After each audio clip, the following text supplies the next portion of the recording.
ED অভিযান চলছে মন্ত্রী অরূপ বিশ্বাসের বাড়ি সর্ববিশেষে। দেখুন, আয়কর দপ্তর সারা দেশে সারা বছর ধরে প্রায় প্রতি মাসে কোনো না কোনো জায়গায় তাদের হানা চলে। আয় বহির্ভূত সম্পত্তির খোঁজ করতে অন্য কোনো জায়গায় কোনো অর্থনৈতিক দুর্নীতির সঙ্গে যোগসাজসে এ ধরনের ইনভেস্টিগেশন চলে, কিন্তু এর সঙ্গে তো কোনো রাজনীতির সম্পর্ক নেই। যেহেতু উনি অরূপ বিশ্বাসের ভাই এবং কাউন্সিলরের স্বামী এবং তৃণমূল কংগ্রেসের নেতা বলছেন অনেকে, সেহেতু এটা নিয়ে সংবাদ মাধ্যমে চর্চা হচ্ছে। যতক্ষণ না পর্যন্ত ইনকাম ট্যাক্সের কোনো আধিকারিক রেড শেষে তাদের অফিসিয়াল স্টেটমেন্ট না জারি করে, ততক্ষণ পর্যন্ত আমার মনে হয় এই নিয়ে কোনো মন্তব্য করা সমীচীন হবে না। ওদিকে সামনে বাংলার চারিদিকে এজেন্সি আর দিল্লিতে এজেন্সির হাতে গ্রেপ্তার মুখ্যমন্ত্রী, কে জানে কি বলবেন? দেখুন, অরবিন্দ কেজরিওয়ালের বিষয়টা অত্যন্ত মজার। 6 মাসে 9 বার তাকে সমন করা হলো, তিনি কোথাও গেলেন না। 4টি আদালত তাকে সুরক্ষা দিতে পারল না। এবং যে অরবিন্দ কেজরিওয়ালের বিরুদ্ধে 100 কোটি টাকার দুর্নীতির কথা বলে কংগ্রেস তার অফিসিয়াল প্রেস কনফারেন্স করেছিল এবং গোয়ার নির্বাচনে কংগ্রেসকে হারানোর জন্য এই লিকার স্ক্যামের টাকা ব্যবহার করেছিলেন অরবিন্দ কেজরিওয়াল বলে অভিযোগ করেছিল, আজকে সেই অরবিন্দ কেজরিওয়ালের পাশে কংগ্রেস দাঁড়িয়ে পড়েছে। এই দুর্নীতি তো প্রমাণিত, প্রতিষ্ঠিত। আদালতে গিয়ে কোনো রকম সুরক্ষা পেলেন অরবিন্দ কেজরিওয়াল, গ্রেপ্তার তো হতেই হবে। আর চন্দ্রনাথ সিনহার বাড়িতে লাগিয়ে দেখুন, নিয়োগ সংক্রান্ত মামলা চলছে, যা শোনা যায় যে প্রত্যেক এমএলএ-কে একটা কোটা বেঁধে দেওয়া হয়েছিল। স্বাভাবিকভাবেই চন্দ্রনাথ সিনহারও ছিল। এখন তার কাছে কি তালিকা পাওয়া গেছে, আর ইডি কোন তালিকা উদ্ধার করতে পেরেছে, সিবিআই থেকে কি তথ্য আছে, কিসের উপরে ভিত্তি করে ওখানে আজকে তদন্ত চলছে, সেটা তো আমাদের পক্ষে জানা সম্ভব নয়।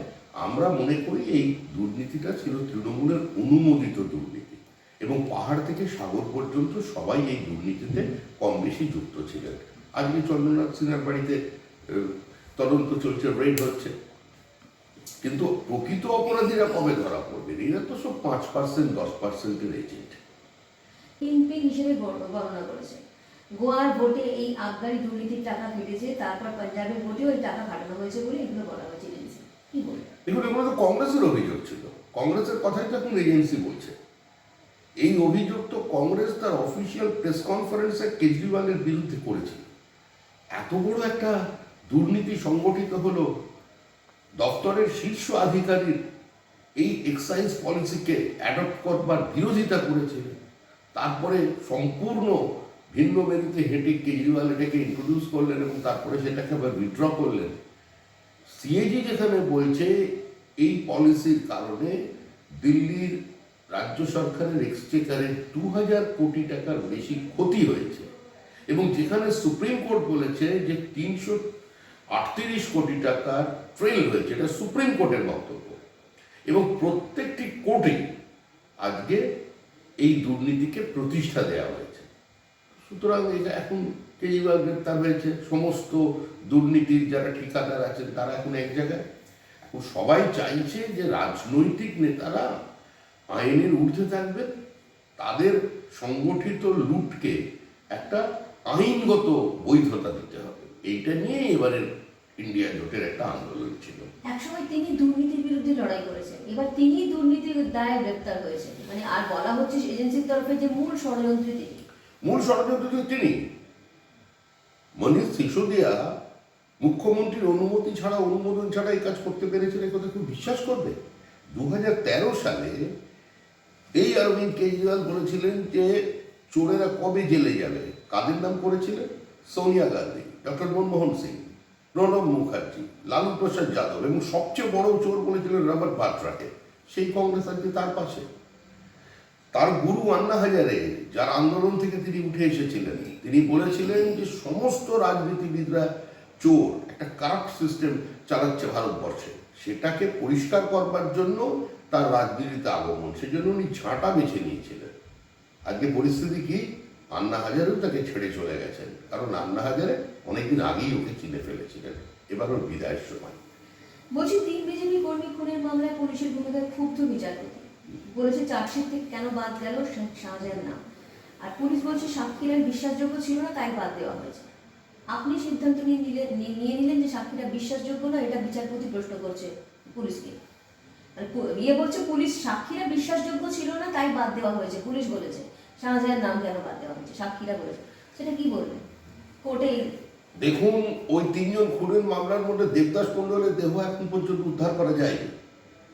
একজন পুলিশ অফিসার বলেছেন যে হয়তো আমরা জানি, কিন্তু আমাদের দেখিয়ে দেওয়ার মতো ক্ষমতা নেই। পুলিশ তার জন্য আমাদের সামনে সেদিন অসহায়তা প্রকাশ করেছিল। শেখ শাহজাহানের বাহিনী পয়েন্ট ব্ল্যাঙ্ক রেঞ্জ থেকে চোখে গুলি করে 3 জনকে খুন করে। কিন্তু শাহজাহানই পুলিশের শাহজাহান। শেখ শাহজাহানকে ওই বিস্তীর্ণ অঞ্চলের ইজারা দেওয়া ছিল তৃণমূল কংগ্রেসের পক্ষ থেকে, সেজন্য পুলিশ কোনো ব্যবস্থা নেয়নি। পুলিশ তো কোনো স্বশাসিত সংস্থা নয়, পুলিশ তৃণমূল কংগ্রেসের কার্যত একটা শাখা সংগঠন হিসেবেই আছে। এখানে দুষ্কৃতী, পুলিশ, শাহজাহান সব মিলেমিশে একাকার হয়ে গেছে। বলছে রাজ্যের মুখ্য সচিবকে নোটিশ জারি করেছেন বিচারপতি জয়মন্দ্র বাগচি, নিয়োগ দুর্নীতির জামিন সংক্রান্ত মামলায় নোটিশ জারি। সিবিআই এর তরফ থেকে রাজ্যের কাছে যে অনুমোদন চাওয়া হয়েছিল, সেই বিষয়ে চূড়ান্ত সিদ্ধান্ত কতদিনের মধ্যে নেওয়া সম্ভব হবে সেটাই। মুখ্য সচিব কিভাবে অনুমোদন দেবেন?